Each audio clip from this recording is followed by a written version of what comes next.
오늘은 스가랴서를 가지고 말씀을 드리려고 합니다. 우리가 하계 수련회 때 퀴즈 한다고 해서 우리가 많이 공부를 했던 곳입니다.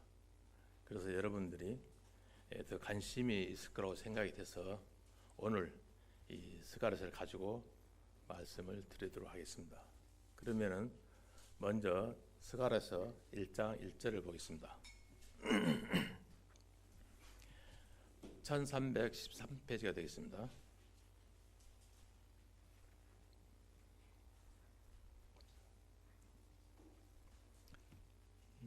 1장 1절을 제가 읽겠습니다.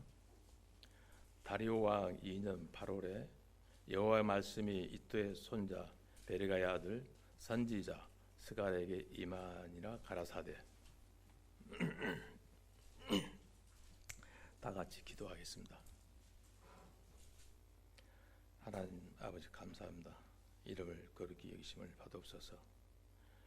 저희들은 참으로 죽을 수밖에 없던 저희들이 하나님께 보내주신 예수 그리스도의 은혜로 말미암아 저희들이 믿음을 갖고 그 믿음으로 세상을 이겨 나가고 있습니다. 참으로 너무나도 감사합니다. 저희들이 오늘 이 스가랴서를 가지고 공부를 하려고 합니다.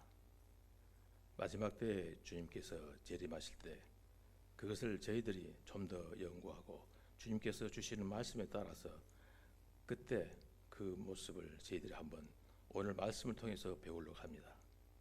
저희들은 모든 것을 미천하지만은 주님께서 주시는 능력으로서 저희들이 말씀을 조금씩 알아가면서 주님의 그때 그 일을 조금이라도 알고자 하오니 주님께서 저희들에게 지혜를 주시기를 바랍니다.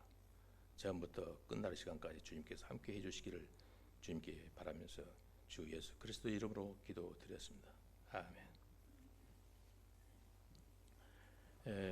사실 방금 1장 1절 읽었지만은 오늘 주제는 스가랴서 12장에서 14장에 나오는 미래에 있을 예루살렘의 구원을 가지고 말씀을 드리도록 하겠습니다.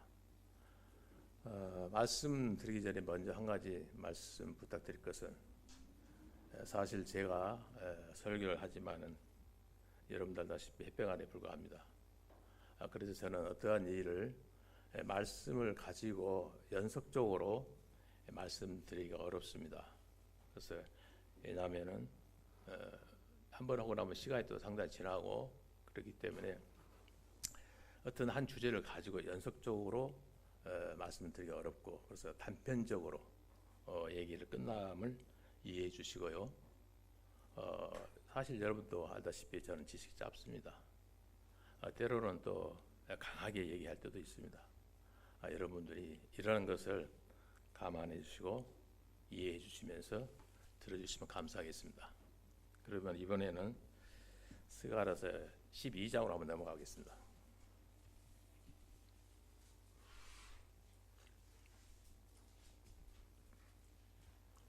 12장 1절을 제가 읽겠습니다.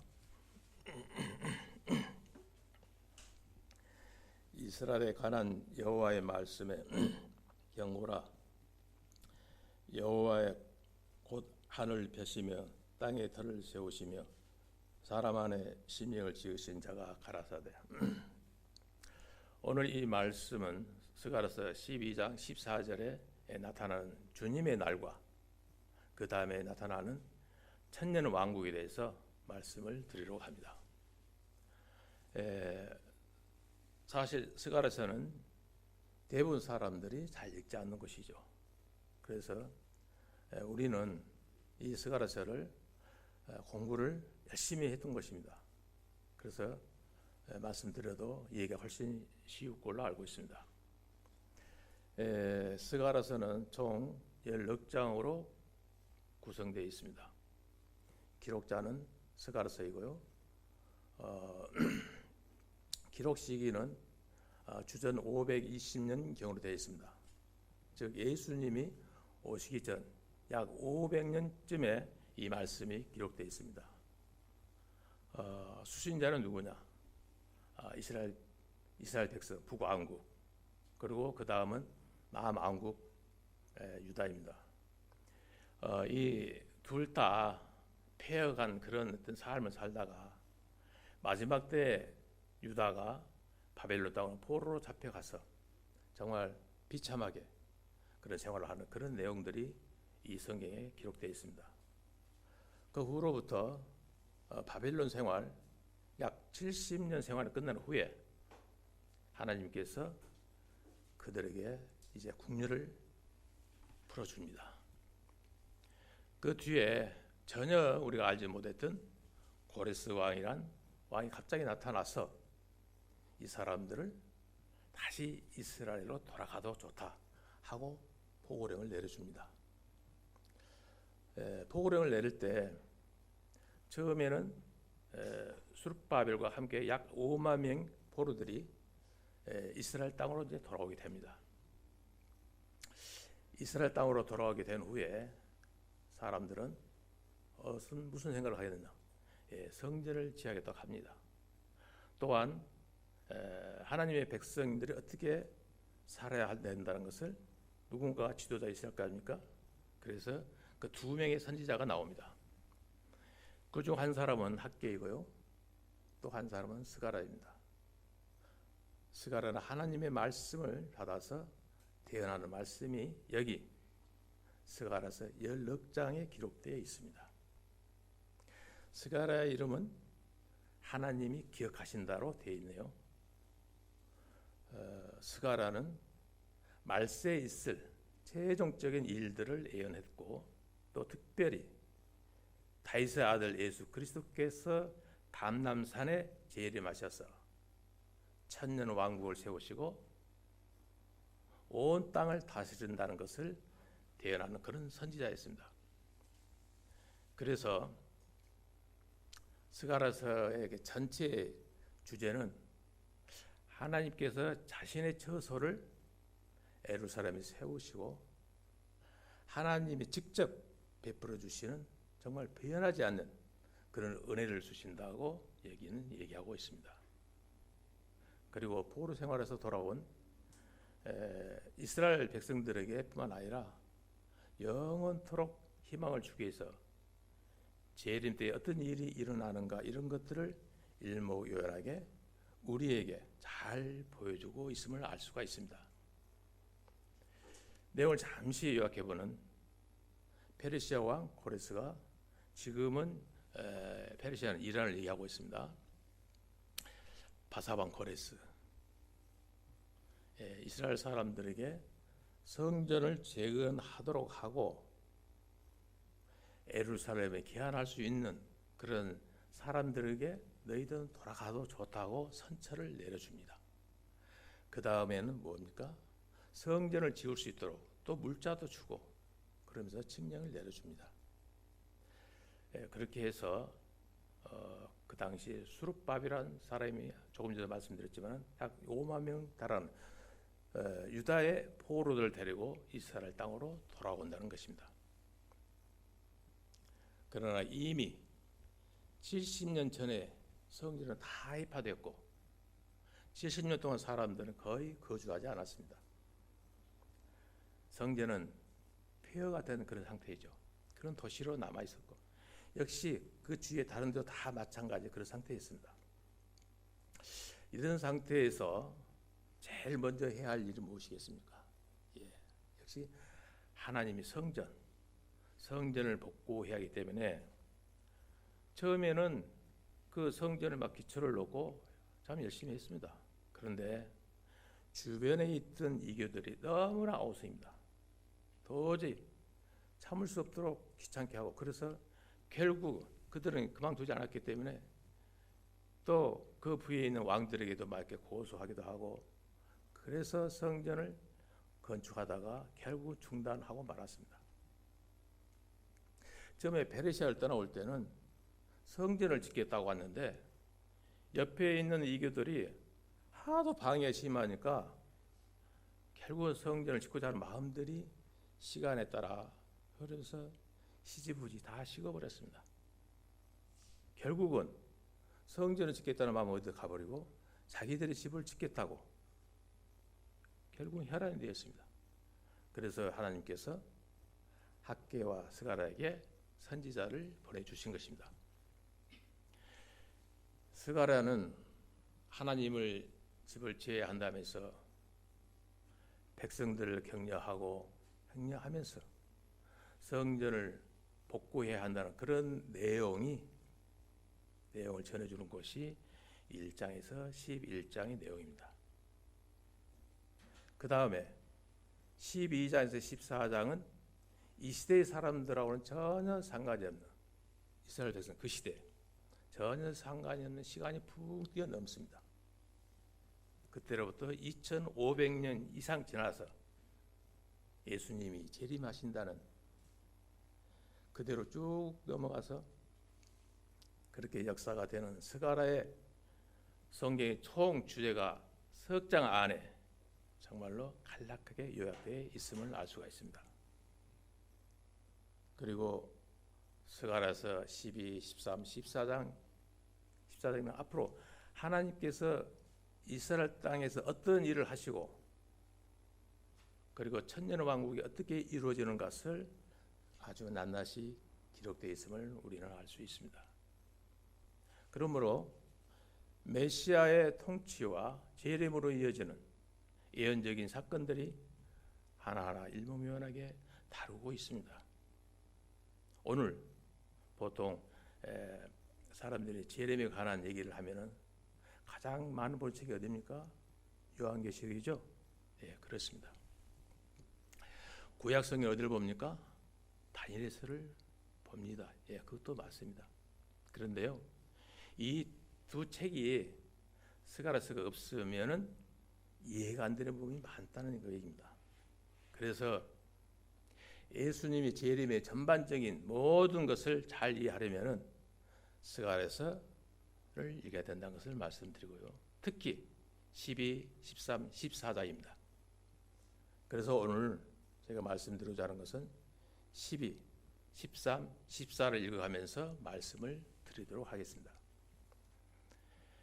1장에서 11장까지 스가랴서는 당시 지금으로부터 약 2500년 전에 이스라엘 사람들이 성전을 건축할 때 그때 일어났던 일들을 관한 내용이라고 말씀을 드렸습니다. 그러나 12장에서 14장은 그로부터 2500년 후 지나서 지금 이 시대 예수님이 오실 때까지 때가 가까워짐을 알 수가 있으며 그리고 이 시대 이방 민족들이 이스라엘을 계속 공격한다는 것입니다. 그래서 이스라엘은 예수님의 표현대로 말하면은 창세 이후 한 번도 겪어본 적이 없는 큰 환란, 대환란이 3년 반 동안의 이 시간을 겪게 된다는 것입니다. 그때 메시아가 이 땅에 임하셔서 이스라엘 백성들을 구속하시고 예루살렘을 구속하고 그리고 천년 왕국을 세우게 됩니다. 그리고 이스라엘 절기가 있는데요. 그 중 하나는 초막절, 즉 장막절이라는 절기가 있습니다. 이 절기는 이방인들도 지키면서 이스라엘의 모든 민족 가운데서 이스라엘 백성들이 모든 민족 가운데 가장 으뜸이 되는 그와 같은 내용들이 또 자세히 기록되어 있음을 알 수 있습니다.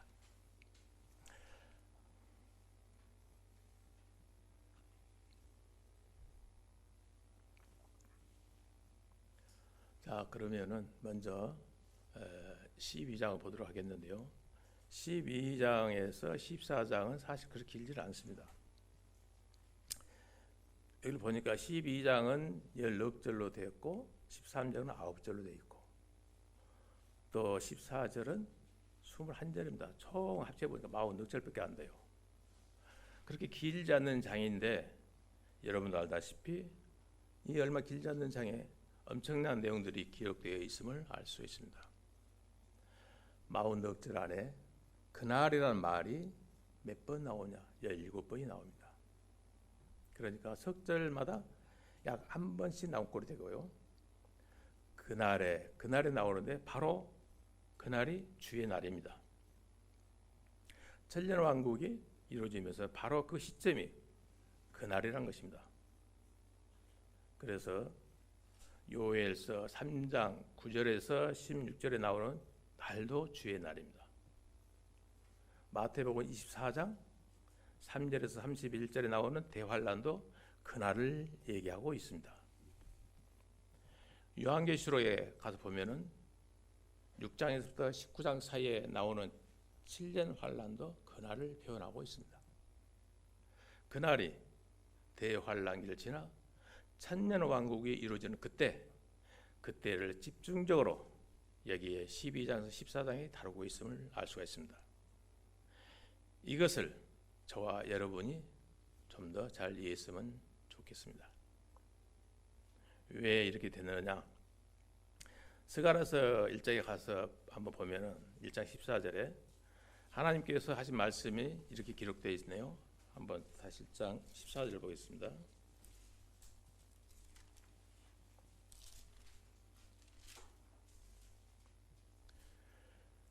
14절 내게 말하는 천사가 내게 이르되 너는 애처 이르기를 만군의 여호와의 말씀에 내가 예루살렘을 위하여 시온을 위하여 크게 질투하며 네, 하나님 여호와 하나님 어떤 분이시냐? 이방 민족들이 지난 2500년 동안 이스라엘 국가를 형성하지 못하도록 이스라엘을 계속 짓밟아왔습니다. 그래서 하나님께서는 이스라엘은 내 친 백성이고 내 아들이라는 것입니다. 또 하나님께서 친 백성을 위해서 시기하고 질투하시는 분이라는 그런 분이십니다. 또한 예루살렘이라는 말이 얼마 안 되는 이 짧은 책에 보니까 41번이 나와요. 12장에서 14장까지는 40넉 줄 안에 23번이 나올 정도로입니다. 예루살렘이라는 말이. 하나님이 예루살렘을 얼마나 끔찍이 사랑했는가를 이 안에 단어들을 살펴보면서 정말 굉장히 중요하구나 그런 생각을 한번 가져봤습니다. 자, 다시 한번 12장에 가서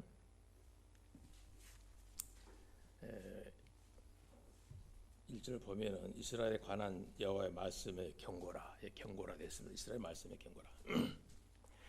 여기에 이렇게 기록되면서 하나님을 소개하고 있는데 어떤 분이시냐 하면은 하나님은 이스라엘을 위한 분이시다. 여호와 하나님은 이스라엘을 위한 분이시다.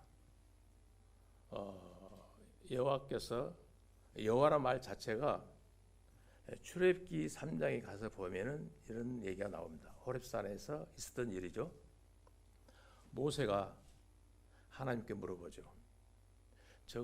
내가 예루살렘에 돌아가면은 이스라엘 백성들이 내게 하나님이 누구냐고 물을 것입니다.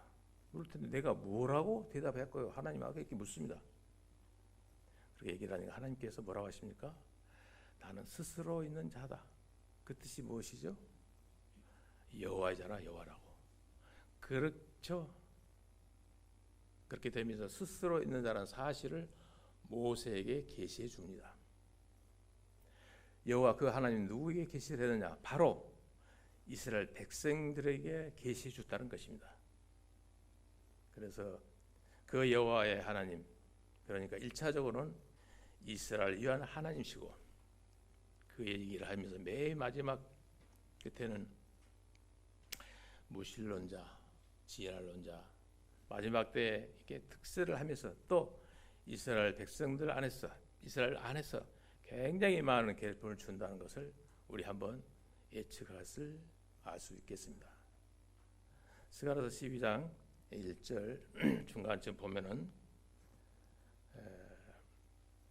곧 하늘을 펴시며 땅에 터를 세우시며 사람 안에 심령을 지으신 자가 가라사대 사람 속에 심령을 지으신 자가 가라사대 말하노라 이렇게 말씀을 하시고 하나님께서 저 하늘을 보면 알 수 있고 이 땅을 보면 알 수 있다는 것입니다. 저와 여러분들 속에 들어있는 영을 보면 알 수 있다는 게 아니겠습니까? 그런 생각이 없다고 산다는 것은 정말 어리석은 사람이 또 어디 있겠습니까? 그렇잖아요. 이 물컵을 보면서 하늘에서 뚝 떨어졌다 하면 여러분들 안 믿잖아요. 그걸 믿으면은 그런 어리석은 사람이 어디 있어요? 그러나 많은 사람들이 분명히 이것을 만들었다고 얘기를 합니다. 물컵은 분명히 사람이 만들었다고 얘기를 해요. 그러나 우주 공간과 지구와 이 세상의 모든 것은 만들었다고 하면 절대 안 믿지 않죠. 그냥 생겼다고 합니다. 그것은 절대 창조를 믿지 않는다는 것을 말씀드립니다. 그래서 하나님의 맨 마지막 때에 인본주의와 지혜로운 자들에게 향해서 저를 향해서 하늘을 보고 땅을 좀 보라. 그랬으면 하신 말씀이 뭐라고 하시냐. 그래도 지금 너희 속에 영이 있으니까 그래도 사람 구실을 하는 거다. 이렇게 얘기하신다는 것입니다. 이번에는 스가랴서 12장 2절 한번 보겠습니다. 2절 보라 내가 예루살렘으로 그 사면 국민에게 호언 짓게 하는 잔이 되게 할 것이라. 예루살렘이 에워싸일 때 유다에까지 미치리라. 맨 마지막 때에 아마게돈 전쟁이 시작될 때 가서 보면 모든 백성이라는 말이 나옵니다. 스가랴서 12장에서 14절에 많이 나오는 말 중에 그 하나가 모든 백성, 모든 사람들이 나옵니다. 이런 어떤 사람들 하냐면은 바로 이스라엘 치려고 모인 사람들이 거기에 모든 백성, 모든 사람들하고 계속 얘기하고 있는 것입니다. 그래서 계시록의 16장 12절에서 16절에 가서 보면은 아마게돈 전쟁이라는 말이 나옵니다. 아마게돈 전쟁이라고. 그게 7년 대환란기 맨 끝에 전쟁을 말하고 있습니다. 계시록에 나오는 유브라데가 있는데 그거 지금은 이라크 쪽에 있는 곳입니다. 사람들이 몰려 들어와서 아마게돈 즉 묵기두라하는 골짜기에 있는데 그것으로 모여든다는 것입니다. 골짜기가 성경에 나와 있는 골짜기, 우리가 알기로는 산골짜기로 알고 있습니다. 그런데 여기는 골짜기가 성경에서 얘기하고 있는 골짜기는 즉 평야를 얘기하고 있습니다. 묵기도 골짜기 얘기하면은 거기도 묵기도 평야를 얘기하고 갈매산에부터 시작돼서 저 사해 바다까지 이렇게까지 큰 규모의 넓은 평야를 얘기하고 있습니다. 거기를 묵기도 골짜기로 하고 또 이 한 지역을 아마게돈이라고 말을 합니다. 그래서 계시록 16장에서 12절에서 16장 12절 16절에 나오는 내용인데 제가 시간이 없어서 그냥 얘기만 합니다. 거기 읽어보시면 맨 마지막 때에 온 세상 왕들이 모인다고 합니다. 이스라엘 대적하기 위해서 온 세상 왕들이 이스라엘 대적하기 위해서 거기에 모인다는 것입니다. 모든 백성, 모든 사람들이 결국은 하나님의 백성인 이스라엘을 대적하기 위해서 한다는 그런 내용이 그 안에 기록되어 있습니다. 그런데 그때 왜 이런 일이 생기느냐? 대적하려고 그렇게 모이느냐? 이런 일이 생기느냐 하면은 사람들은 못 견디겠다는 겁니다. 못 견디겠다는 거. 왜? 누구 때문에 못 견디겠다? 이스라엘 때문에 못 견디겠다는 겁니다. 여기 보니까 어떻게 되어 있느냐? 모든 백성들에게 사람을 떨게 하는 잔이 된다. 이스라엘만 보면 부들부들 떨린다는 거예요. 이스라엘만 보면 부들 떨려요. 그러면 그 다음에 스가랴서 12장 한번 3절을 보겠습니다. 함께 읽어볼까요? 3절. 그날에는 내가 예루살렘으로 모든 국민께 무거운 돌이 되게 하리니 무릇 그것을 들은 자는 크게 상할 것이라. 저나 만국이 그것을 지러 모이리라. 맨 마지막 때 이 엄청난 무거운 돌을 지고 가서 이스라엘을 쳐서 무너뜨리려고 하지만 결국은 그 앞에서 산산조각이 난다는 것입니다. 지금 온 세상 사람들이 별것 아닌 것처럼 여기지만 중동 땅에서는요, 이스라엘을 지키기 위해서 사실 미국도 지키기가 너무 힘들다는 것입니다. 그것이 무거운 돌이라는 것이 이스라엘이 사람을 벌벌 떨게 하는 만드는 그런 잔이 이 성경은 얘기하고 있습니다. 2절에 볼까요? 한번 2절 보니까 중간쯤에 호언짓게 하는 잔, 호언짓게 하는 잔이 있습니다. 그래서 1948년 5월에 하나님의 강권적인 역사에 의해서 이스라엘이 하루아침에 국가가 형성되었습니다. 그리고 그날이 지금 70년이 다 된 세월 속에서 수많은 전쟁이 있었고 이스라엘을 없애버리려고 사람들이 무척 애를 썼지만 지금도 이스라엘은 굳건히 서 있습니다. 그렇죠? 이렇게 되면서 이스라엘을 온 세상 사람들이 무겁게 만들고 또 무섭고 두렵고 그런 잔이란 것입니다. 그 다음에는 또 무거운 돌이란 것입니다. 이스라엘이. 그래서 돌이 나오면은 우리는 특별히 이런 생각을 해볼 수 있겠습니다. 다니엘서 2장 44절에서 45절에 보면 세상 만국을 깨뜨리고 돌로 된 그런 왕국을 세우십니다. 그것이 천년 왕국입니다. 그런 의미에서 돌이라는 것을 말씀드립니다.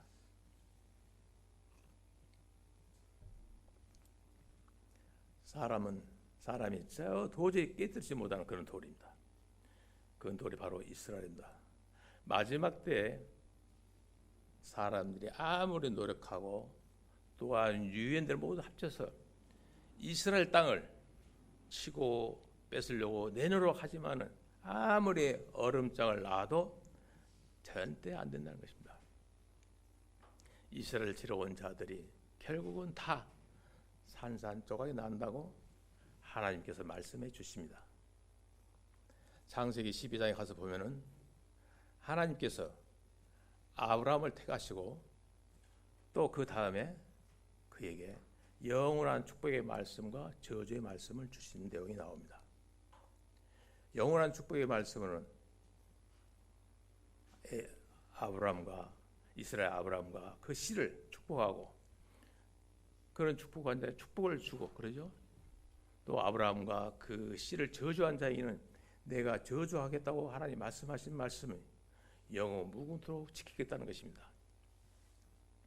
이스라엘이 1948년에 독립하고 수도가 예루살렘이 되었습니다.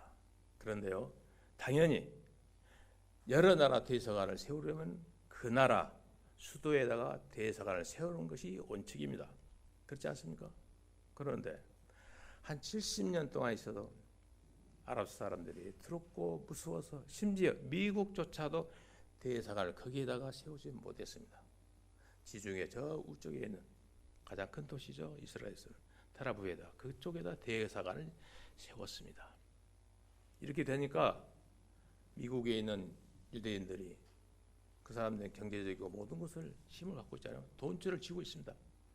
그래서 미국에 강력히 항의도 합니다. 이게 말이 됩니까? 하면서 미국에 계속 압력을 넣습니다.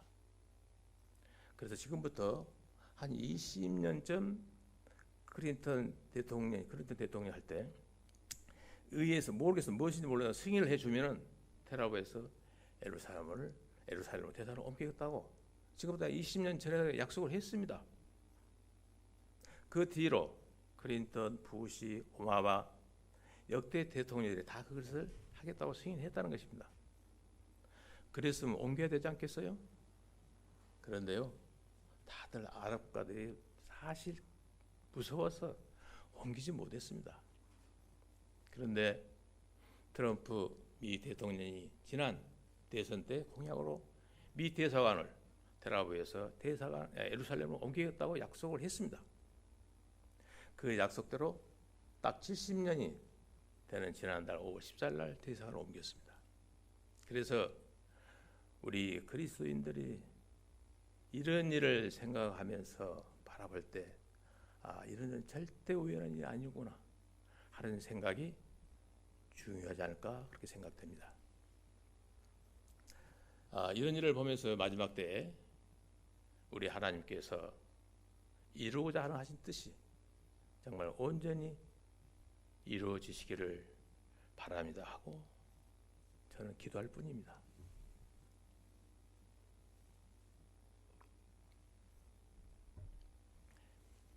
스가랴서 12장 4절 한번 보겠습니다. 4절 여호와가 말하노라 그날에 내가 모든 말을 쳐서 놀라게 하며 그 탄자를 쳐서 미치게 하되 유다 족속은 내가 돌아보고 모든 국민의 말을 쳐서 눈이 멀게 하리니. 여기에 나와 있는 말이 진짜 말인지는 잘 모르겠습니다만은 스가랴가 볼 때 그 당시 상황을 그렇게 표현했기 때문에 그런 것인지 어찌된 것인지 저는 알 수가 없지만은 이스라엘 백성을 치러 모이는 모든 사람들을 말을 탄 모습들이 아마 운송 수단으로 보였던 것 같습니다. 옛날에는 말이 운송 수단이었습니다. 그래서 하나님은 말을 미치게 해서 결국은 이스라엘을 구출한다는 그런 내용이 기록되어 있습니다. 좀 내려가서 7절 한번 볼까요? 7절을 보겠습니다. 여호와가 먼저 유다 장막을 구원하리니 이는 다윗의 집의 영광과 예루살렘 거민의 영광이 유다보다 더하지 못하게 하려 함이라. 이와 같이 처음에는 예루살렘과 그 다음에는 온 유대와 사마리아 그리고 나간 뜻이 맨 끝에 예수님께서 재림하시면서는 이스라엘 구속하실 때는 먼저 유대 지방을 하고 그 다음에 예루살렘을 구속한다는 그런 얘기가 되겠습니다. 자, 이거 끝난 다음에 또 뭐라고 하시느냐? 8절에 그때 8절에 보면은 그날에 여호와의 예루살렘의 거민을 보호하리니, 거민을 보호하리니. 이것은 이 말은 참 주가 그날에 하여튼 예루살렘 거민을 보호한다는 말씀인데 이것은 어떻게 보면 참 놀라운 말입니다. 그렇죠? 그들 옆에 있는 천사와 같다는 얘기입니다. 천사 하나가 앞에 나가서 지난번에 우리가 이사야 공부할 때 아수르 군대가 18만 5천 명을 밤사이에 죽이는 것을 우리는 기억할 수 있겠습니다. 이렇게 일이 되니까 예루살렘을 치러오는 자들이 이스라엘이 이긴다는 것을 말씀드린 것입니다. 즉 하나님과 같이 되고 주의 전사 같이 되고 연약한 자가 골리앗을 물리치는 그런 다윗같이 된다는 것을 여기에 성경은 얘기하고 있습니다. 자, 이렇게 되면서 스가랴서 이번에는 12장 9절을 한번 보겠습니다.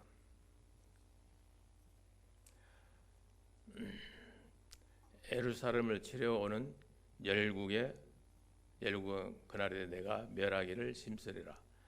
여기는 하나님 직접 처리하신다는 그런 내용입니다. 성경에. 이번에 요한계시록 19장에 가서 보면은 예수님이 이 땅에 재림하시는 그 모습이 19장 11절에 기록되어 있습니다. 한번 계시록 한번 가볼까요? 이번에 계시록 19장 11절을 보겠습니다.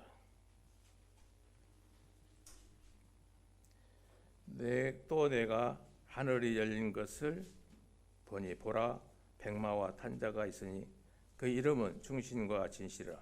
그가 공의로 심판하면 싸우더라. 다시 한번 15절 한번 볼까요? 15절 한번 계시록 19장 15절 보겠습니다. 그 입에서 이한 금이라 에리한 금입니다. 에리한 금이 나오니 그것으로 만국을 치겠고 친히 저희를 철장으로 다스리며 이와 같은 말씀같이 예수님께서 직접 내려오실 때 예루살렘을 치러오는 모든 민족들을 정복하는 그런 내용이 여기 기록되어 있습니다. 참 그러면은 이 엄청난 말씀의 표현대로라면 상세 이후 한 번도 없었던 이런 대환란을 겪을 때 이스라엘 백성들에게는 참으로 엄청난 큰 변화가 생긴다는 것입니다. 지금 이스라엘 땅에 백성들이 약 한 국민이 850만 명 전 이스라엘 백성이 들어가 사는 걸로 알고 있습니다. 그 중에 그리스도인들은 약 0.몇 %도 안 된다는 거 알고 있습니다. 사실 그런 거의 없다는 거예요. 그러면은 그 나머지는 어떠냐? 구약 시대에 나와 있는 여호와 하나님이라도 믿느냐? 그것도 아니라는 거예요. 대부분 다 무신론, 진할론자, 불신자 그런 상황이라고 보면 되겠습니다. 그러면 하나님은 절대 그런 사람들은 구속하지 않습니다. 그럼 어떤 사람을 구원하느냐? 하나님만을 믿는 사람을 구속합니다. 그래서 하나님께서는 이때도 저와 여러분께 하나님께서 강권적으로 은혜를 베풀어 주는 뜻이 이스라엘 백성들에게도 하나님의 강권적인 은혜를 베풀어 주신다는 것입니다. 그러면 이번에는 다시 스가랴서 12장 10절을 한번 같이 읽어볼까요? 10절 내가 다윗의 집과 예루살렘 거민에게 은총과 강구하는 심령을 부어주리니 그들이 그 찌른 바 그를 바라보고 그를 위하여 애통하기를 독자를 위하여 애통하듯 하며 그를 위하여 통곡하기를 장자를 위하여 통곡하듯 하리로다. 장자를 위하여 통곡하듯 통곡하듯 이렇게 기록되어 있습니다.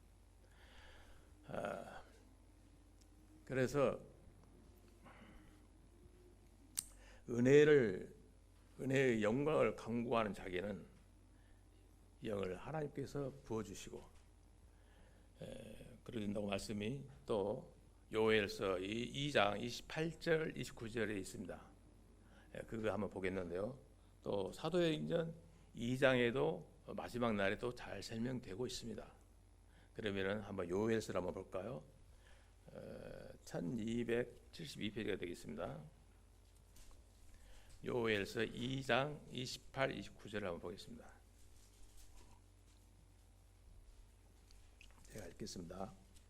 그 후에 내가 내 신을 만민에게 부어주리니 너희 자녀들이 장래일을 말할 것이며 너희 늙은이는 꿈을 꾸며 너희 젊은이는 이상을 볼 것이며 그때 내가 또 내 신으로 남종과 여종에 부어주리니 다시 한번 31절을 내가 보겠습니다. 여호와의 크고 두려운 날이 이르기 전에 해가 어두워지고 달이 빛빛같이 변하려니와 여호와 날이 이르기 전에 여호와 날이 임하는 시점에 하늘에서 1월 성신의 변화가 생기고 이런 일이 이렇게 생긴다고 되어 있습니다. 그래서 매 마지막 때에 천년 왕국이 이루기 전에 유대 땅에 하나님의 영께서 풍성하게 부어주셔서 이스라엘 백성 가운데서 회개하고 돌이키는 그와 같은 일들이 생긴다는 말씀입니다. 이번에 스가랴서 12장 10절 한번 볼까요?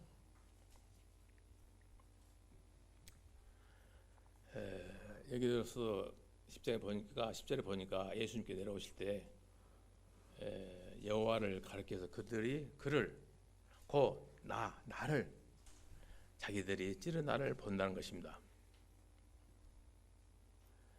자기들이 찌른 나를 본다는 것이죠. 그 나를 그렇습니다. 그럼 여기 나와 있는 나가 누굽니까? 바로 예수님이잖아요. 스가랴 보혜는 여호와를 보는데 예수님이란 거요.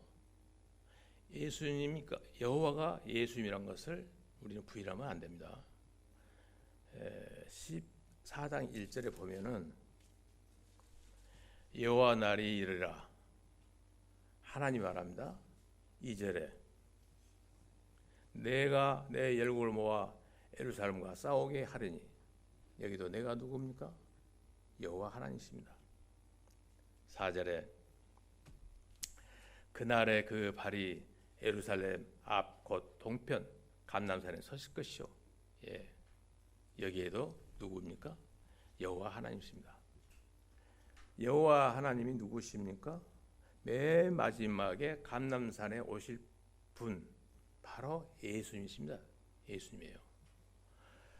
요한 1서 5장 20절에 맨 끝에 가서 보면은 사도 요한이 당시 예수님을 약 3년 반 동안을 쫓아다녔습니다. 따라다녔어요. 그리고 난 후에 요한복음 하나님 말씀을 기록했고, 그 다음에 요한 1서, 2서, 3서를 기록했고, 맨 마지막에 기록한 책이 요한계시록 되어 있습니다. 또 어디선가는 요한 1서, 2서가 먼저 기록된 걸로도 그 내용을 봤는데 자세히 하기는 못했습니다. 모든 것을 다 본 사람이 사도 요한입니다. 그 사도 요한이 자기가 알고 있는 예수님이 누구냐?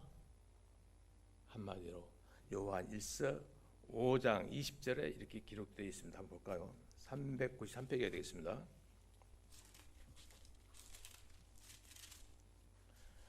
요한 1서 5장 20절을 한번 읽어보겠습니다. 함께 읽어볼까요? 20절. 또 아는 것은 하나님의 아들이 이르러 우리에게 지각을 주사 우리로 참된 자를 알게 하시는 것과, 또한 우리가 참된 자 곧 그의 아들 예수 그리스도 안에 있는 것이니 그는 참 하나님이시요 영생이시라. 예, 하나님이시요 참 하나님이시다 이겁니다. 우리가 구약 시대에 여호와 하나님 그분이 이 땅에 내려오십니다. 그때 사람들이 애국하는데 어떻게 애국하냐? 자기 외아들이 죽었을 때는 애국하듯이 심각하게 애국을 하고 있다는 것입니다. 예수님이 십자가에 못 박혀 죽인 사람들이 유대인들입니다. 그걸 생각하니까 정말 참을 수가 없다는 겁니다. 지금 그렇게 애통한다는 것입니다. 그래서 이번에 다시 한번 이사야 한번 11장으로 한번 가보겠습니다.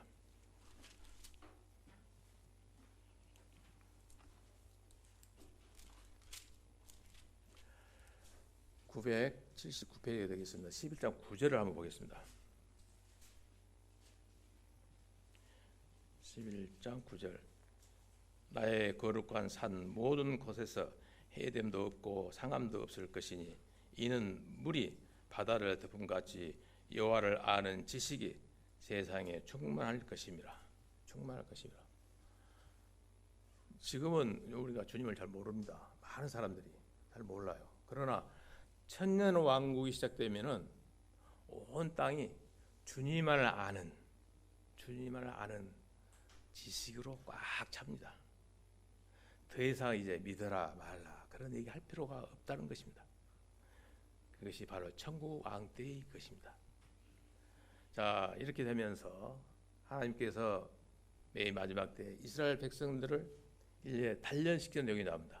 그것이 스가랴서 다시 넘어가서 13장 9절, 7절, 9절에 기록되어 있습니다.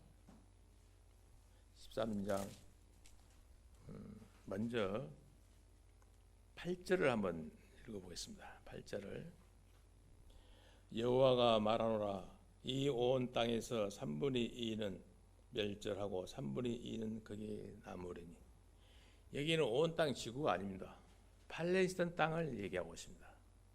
All the land, 예, 그 한 영토, 지구를 말하는 것은 아닙니다. 그건 분명히 아셔야 되겠습니다. 여기에 3분의 1, 3분의 1도 그냥 두지 않고 불 가운데로 지나가게 하고 은을 정제해서 금을 단련한 것처럼 단련한다는 것입니다. 여기에 13절 한번 9절을 볼까요? 9절. 내가 그 3분의 1을 불 가운데 던져 은같이 연단하며 금같이 시험할 것이니 그들이 내 이름을 부르니 내가 들을 것이며 나는 말하기를 이는 내 백성이라 할 것이요 그들은 말하기를 여호와는 내 하나님이시라 하리라. 맨 마지막 때 결국은 여호와 하나님은 우리 하나님이십니다. 그 하나님이 누구십니까? 예수님이십니다. 이스라엘 백성들이 이걸 인정할 때가 있는데 그냥 안 된다는 것입니다. 인정하는 것도. 저 이스라엘 백성들에게 3분의 2가 끊어 죽었습니다. 죽고 그 나머지 3분의 1이 남았는데 그 이스라엘 인구 지금 약 850만 명을 되고 알고 있습니다. 몇 년 동안 지나면 아마 1000만 명 되지 않을까 이런 생각이 듭니다. 3분의 2니까 약 700만 정도가 죽는다는 얘기예요. 3분의 1, 약 300만 명. 그러니까 여기에 300만 정도는 살아남는 것으로 되어 있습니다. 그런데 예수님 말씀하신 한 대로 보면 상세 이후에 없었던 이런 일이 있다는 것입니다. 3분의 1이 남게 되는데 그냥 남는 게 아닙니다. 3분의 1도 금강석을 제일해서 순구만을 빼는 것처럼 용광로에 제일을 하고 또 제일을 해서 맨 끝에 순금, 순수한 금이라고 은혜 남는 것처럼 그렇게 정제된 것. 유대인들만 남는 자 중에서 구원을 받는다고 성경에 그렇게 얘기하고 있습니다. 주님께서는 그들을 구출해 주십니다. 그들은 주는 나의 하나님이라 하고 하나님께서 너희는 내 백성이라고 하는 그런 아름다운 일이 생기면서 천년 왕국으로 들어가는 그런 일들이 생깁니다. 예. 그래서 여기 스가랴서 14장에 가서 보면 또 중요한 말씀이 이 안에 기록되어 있습니다. 한마디로 성경의 총 주제가 뭐냐고 한다면 스가랴서 14장을 읽으면 됩니다. 스가랴서 14장의 성경의 총 주제가 이렇게 요약해서 한 것을 보입니다. 그게 뭐입니까? 예수님이 재림하시면서 왕국을 이 땅에 세우시는 것입니다. 예수님이 이 땅에 재림하셔서 그게 나와 있습니다. 왕국 통치. 예. 자, 그래서 가서 보니까 보라, 주의 날이 이르니 사람들이 내게서 노력한 물건을 다 내올 것이다. 그래서 주의 날이 이루는 것입니다. 이번에는 그러면 스가랴서 14장 2절을 한번 보겠습니다.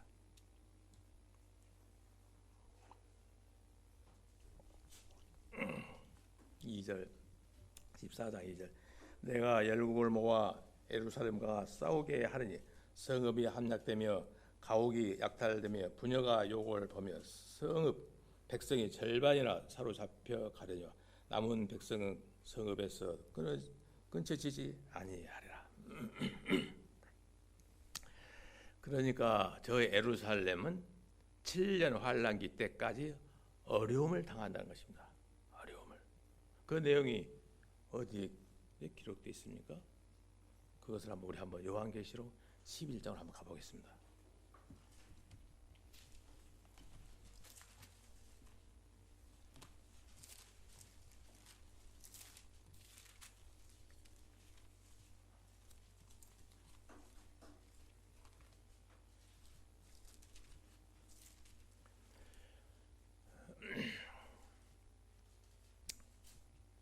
에, 11장에 가면 이제 두 증인 얘기가 나옵니다. 7년 환란기 때 3년 반에 대한 그 부분 한 부분 얘기인데요. 11장 1절을 한번 보겠습니다. 또 내게 지팡이 같은 갈대를 주며 말하기를 일어나서 하나님의 성전과 제단과 그 안에서 경배하는 자들을 청량하되. 예. 하나님의 성전이 어디 있습니까? 예. 예루살렘에 있는 성전을 청량하라는 것입니다. 그리고 이번에는 또 계시록 11장 2절을 보겠습니다. 11장 2절 계시록이 되겠습니다. 성전 밖 마당은 청량하지 말고 그냥 두라. 이것을 이방인에게 주었은즉 저희가 거룩한 성을 42달 동안 짓밟으리라. 42달 동안 짓밟으리라. 저 예루살렘을 이방인들에게 42달 동안을 맨 마지막 때 이방인들이 와서 짓밟은 일이 생긴다는 것입니다.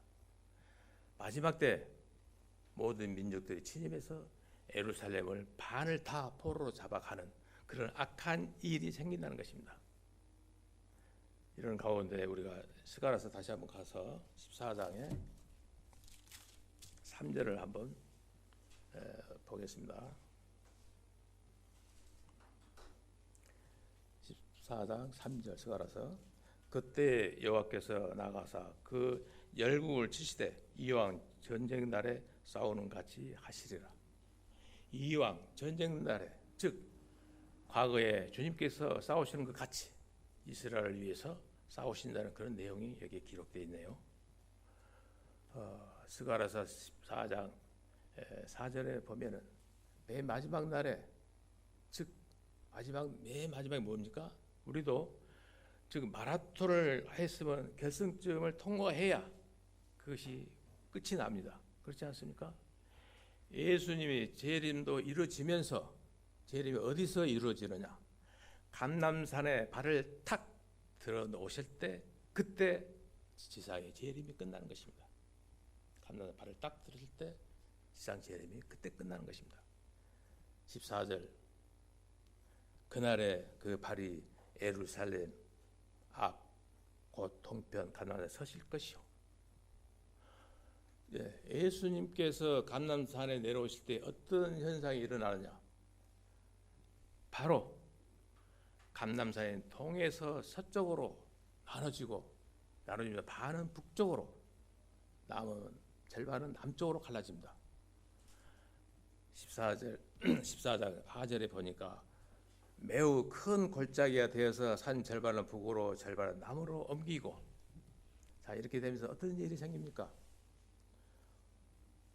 5절에 하반에 보니까 나의 하나님 여호와께서 임하실 것이요 모든 거룩한 자가 주와 함께 하리라.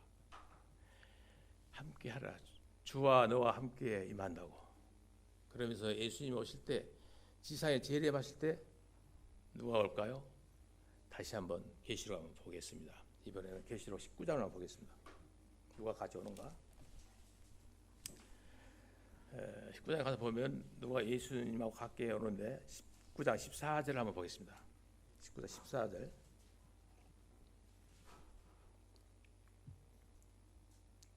하늘에 있는 군대들이 희고 깨끗한 세마포를 입고 백마를 타고 그를 따르리라. 그러니까 예수님의 군대가 같이 내려오는데 그게 누굽니까? 첫 번째 누구라고 생각되시죠? 성도들하고 천사들입니다. 그러면 이번엔 그 천사들하고 함께 내려온 내용이 어디 기록되어 있냐면은 데살로니가 후서 1장 7절 한번 보겠습니다.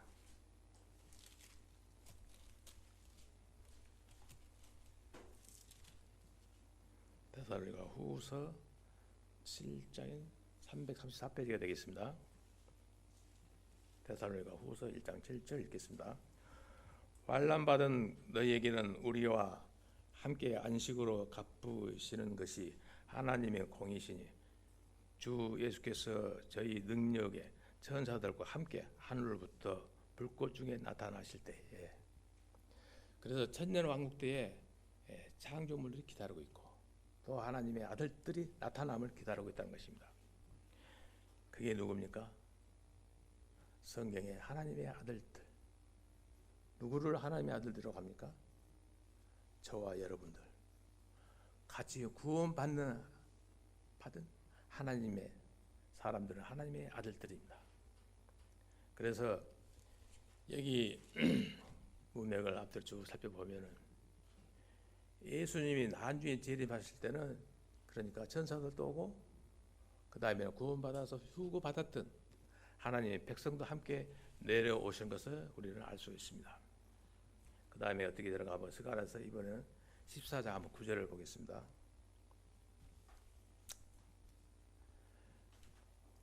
여호와께서 전하의 왕이 되시니 그날에는 여호와께서 홀로 하나실 것이요 그 이름이 홀로 하나이실 것이야. 홀로 그분만의 이름만 하나만 있습니다. 주만 왕이시고 여호와 하나님만 왕이십니다. 이렇게 되면서 어떤 일이 생깁니까? 팔레스타인 땅에 큰 변화가 일어납니다. 이번에 10절을 보겠습니다.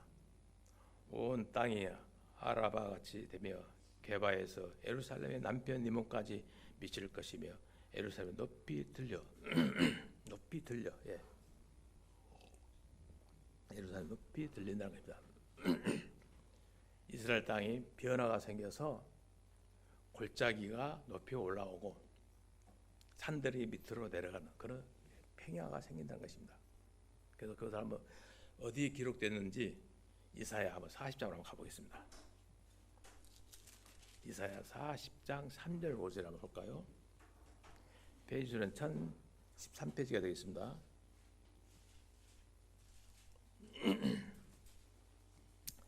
한번 같이 읽어보겠습니다. 이사야서 40장 3절에서 5절까지 읽겠습니다. 외치는 자의 소리여 가로되 너희는 광야에서 여호와 길을 예비하라. 사막에서 우리 하나님의 대론을 평탄케 하라. 골짜기마다 도도해지며 살마다 낮아지며 고르지 않는 곳이 평탄케 되며 험한 곳이 평지가 될 것이요 여호와의 영광이 나타나고 모든 육체가 그것을 함께 보리라. 대저 여호와 입이 말씀하셨느니라. 이 내용을 봤을 때 예수님이 재림하실 때 저 팔레스타인 땅에 땅 집안이 완전히 이렇게 변화가 생긴다는 거예요. 평평하게 그런 일이 생긴다는 것입니다. 여기서 낮아진 것은 높아지고 산 같은 낮아지는 게 평평히 된다는 것입니다. 그러면 이번에는 다시 스가랴서 14장 11절을 보겠습니다. 11절 11절에 보면은 이제 예루살렘에 사람이 거기에 거하게 되는데 예루살렘을 치려고 하는 그 사람들이 이제 심판하는 내용이 12절에 기록되어 있는데요. 이제 마지막 두 가지만 얘기하고 마치도록 하겠습니다.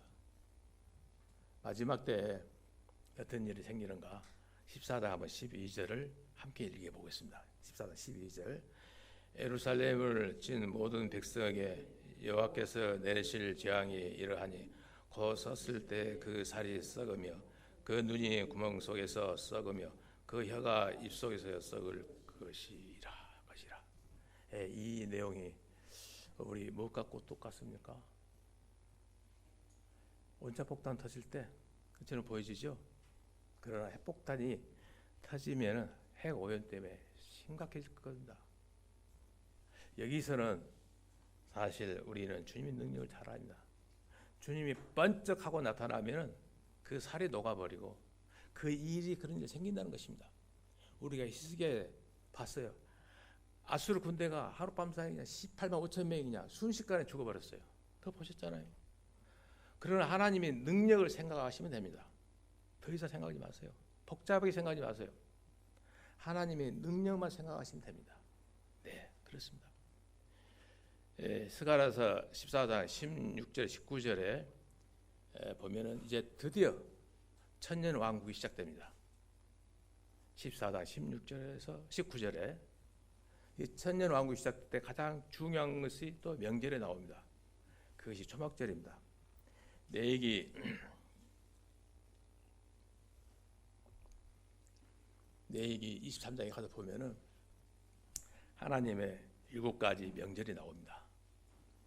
그 중에 맨 마지막에 명절이 초막절, 말 그대로 안식일을 하는 절기입니다. 안식. 이제 모든 것이 끝났습니다.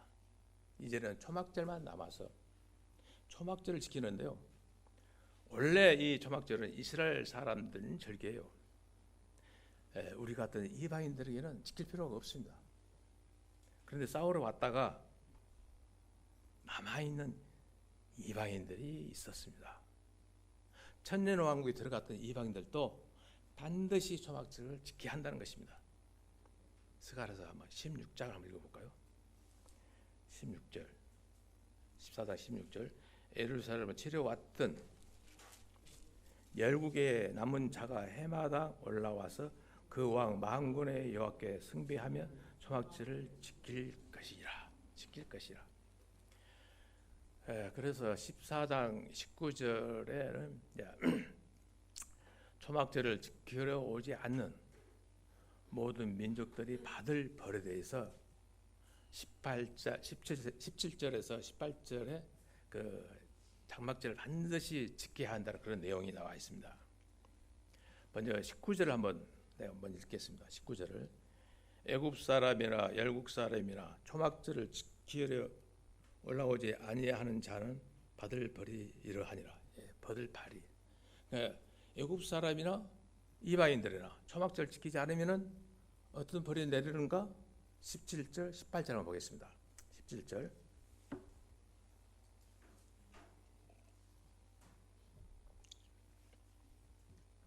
천하 만국 중에 그 왕 만군의 여호와께서 숭배하려 예루살렘에 올라오지 아니하는 자에게는 비를 내리지 아니하실 것인즉. 18절. 만일 애굽 족속에 올라오지 아니할 때는 상일함이 있지 아니하리니 여호와께서 초막절을 지키려 올라오지 아니하는 열국 사람을 치시는 재앙이 그에게 내릴 것이라. 그렇게 되어 있습니다. 그런데 싸우러 왔다가 남아있는 이방인들이 있었습니다. 천년왕국에 들어갔던 이방인들도 반드시 초막절을 지켜야 한다는 것입니다. 자, 이렇게 되면서 하나님이 원하시는 왕국이 형성됩니다. 이 왕국의 특징이 무엇입니까? 바로 거룩함이 존재한다는 것입니다. 이 천년 왕국에는 더럽고 추하고 죄 이런 것은 이제 존재할 수가 없다는 것입니다. 이것만큼 분명합니다. 아십시오. 분명합니다. 그래서 20절에 보면은 그날에는 말 방울까지 여호와께 성결이라 기록될 것이라. 여호와의 전에 모든 솥이 제단 앞 주발과 다름이 없을 것이라. 제단에 쓰는 것은 다 거룩하다고 합니다. 그런데요, 여러분, 거룩하다고 깨끗하고 같다고 생각하시면 안 됩니다. 그건 아셔야 돼요. 여러분, 피를 담는 것, 짐승의 피는 지저분합니다. 성경에 근데 그걸 거룩하다는 것입니다. 그게 뭐냐 하면은 하나님께로부터 구분이 된다는 것입니다. 하나님께로부터 하나님을 위한 용도로만 쓰신다는 것입니다. 여기 보니까 솥, 여러분 솥에 여러 가지 음식을 했으면 솥이 얼마나 지저분하겠습니까? 그래도 이 솥은 거룩하다는 것입니다. 왜요? 왜? 주님을 위한 용도로 쓰기 때문입니다. 그래서 거룩하다는 것입니다. 마지막 21절 한번 보겠습니다. 예루살렘과 유다의 모든 솥이 만군의 여호와 성물이 될 것인즉 제사 드릴 자가 와서 그 솥을 위하여 그 가운데서 고기를 삶으리라. 여기 보고 맨 마지막 때 보니까 우리가 굉장히 어렵고 힘든 그 제목이 나오네. 말이 예루살렘에 살지 못하는 사람이 하나 나옵니다. 정말 어렵습니다. 이해하기도 어렵고. 그런데 20절 후반에 보니까요, 그날의 만군의 여호와 전에 가난한 사람이 다시 있지 아니하리라. 가난한 사람이 나옵니다. 창세기 9장에 가서 보니까요, 하나님께서 노아의 세 아들에게 복을 주시고 저주를 줄 때 함의 아들 가나안에게 저주를 주는 그런 내용이 나옵니다. 가나안, 함의 아들. 천국 왕국에까지 저주가 이들에게 임해서 가나안 족속은 예루살렘에 특별히 성전이 있는 그 구역은 들어가지 못하게 하는 그런 일이 생긴다는 것입니다. 이렇게 되니까 맨 끝에는 결국 하나님이 직접 예루살렘 안에 거하신다는 것이죠. 성경이 그렇게 얘기하고 있습니다. 천국 왕국 때 이스라엘 백성에게 이러한 것들을 이루어줄 것을 우리는 기억하면서 하나님께서 자신의 언약을 지키기 위해서 저 이스라엘 백성들을 약속의 땅으로 들어오게 하는 것입니다. 성경에 기록된 대로 대환란을 통과하게 하시면서 결국은 하나님의 백성으로 삼는 그러한 일들이 이제 일어납니다. 우리는 스가랴서 12장, 14장에서만 나타나는 마지막 때에 하나님이 이루고자 하는 그 하신 하나님 천년 왕국이 저 예루살렘에서 이루어지는 예언적인 말씀을 보면서 매 마지막 때에 사는 우리들에게는 정말 좀 더 숙연해지고 하나님이 거룩함을 이루어져 가는 그 속에서 정말 은혜에 감사드리고 저희들 마음속으로 주님만을 생각하면서 그저 찬송만 부를 따릅니다. 이만 마치겠습니다. 다 같이 기도하겠습니다. 하나님 감사합니다. 저희들이 오늘 스가랴서를 읽으면서 마지막 때에 주님이 저 감람산에 재림하시면서 일어난 일들 우리는 이 성경을 통해서 조금이나마 알았습니다. 전에 우리가 잘 알지 못했던 것을 하나님께서는 직접 이렇게 선지자들 통해서 기록되게 해놓은 것을 저희들이 조금이나마 그 단어를 외우고 그 말씀을 우리가 은혜로 받아들이면서 정말 이 시대에 사는 저희들이 이 귀한 말씀을 생각할 때 너무나도 감사합니다. 주여 어서 오십시오. 그밖에 기도가 안 나옵니다. 저희들 좀 더 끝까지 저희들 또한 도와주시고 악에 빠지지 않게끔 지켜주시면서 정말 하나님이 오실 때 저희들이 불려갈 수 있도록 주님께서 그런 은혜로 끝까지 감싸주시기를 바라면서 주 예수 그리스도 이름으로 기도드렸습니다. 아멘.